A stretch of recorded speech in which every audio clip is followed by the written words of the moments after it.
ലീഗിൽ മെമ്പർഷിപ്പ് എടുത്ത് ഞങ്ങളൊന്ന് തിരിഞ്ഞു നടന്നു കഴിഞ്ഞാൽ നേരെ സ്വർഗത്തിലെത്തും. ആ ദളിതന്റെ മെമ്പർഷിപ്പ് എടുക്കുന്നതോടുകൂടി ഒരു പൊളിറ്റിക്കൽ പാർട്ടിയുടെ ഭാഗമായി മാറുകയും തച്ചനാട്ടുകര പഞ്ചായത്തിൽ ഏതെങ്കിലും കാലഘട്ടത്തിൽ ലീഗ് ഭരിക്കുമ്പോൾ ജനകീയാസൂത്രണത്തിന്റെ കോഴി വാങ്ങാൻ പോവാമല്ലോ എന്ന പൂതി വെക്കുകയും ചെയ്യുന്ന ഒരു പാർട്ടിയുടെ പേരല്ല മുസ്ലിം ലീഗ്. ലീഗിൽ അംഗത്വം എടുക്കുന്നതോടുകൂടി ഞങ്ങൾ ഞങ്ങളുടെ മതം, വിശ്വാസം, രാഷ്ട്രീയം, കാഴ്ചപ്പാട് എല്ലാം നിർവചിക്കുകയാണ്. ലീഗിൽ അംഗത്വം എടുക്കുന്നതോടുകൂടി ഞങ്ങൾ ഞങ്ങളുടെ വാപ്പയെ തിരിച്ചറിയുന്നുണ്ട്, ഞങ്ങളുടെ പൂർവികരെ തിരിച്ചറിയുന്നുണ്ട്.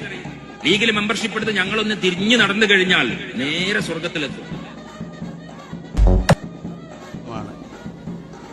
ഞാൻ തീർത്തു പറയുന്നു, മുസ്ലിം ലീഗ് സമസ്തയുടേതാണ്.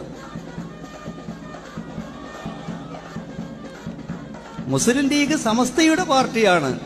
എന്തുകൊണ്ട്? മുസ്ലിം ലീഗിലുള്ള ബഹുഭൂരിഭാഗവും സമസ്തക്കാരാണ്.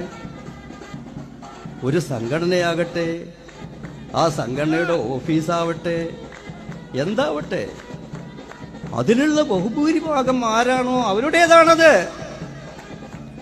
അതുകൊണ്ട് മുസ്ലിം ലീഗ് സമസ്തയുടേതാണ്.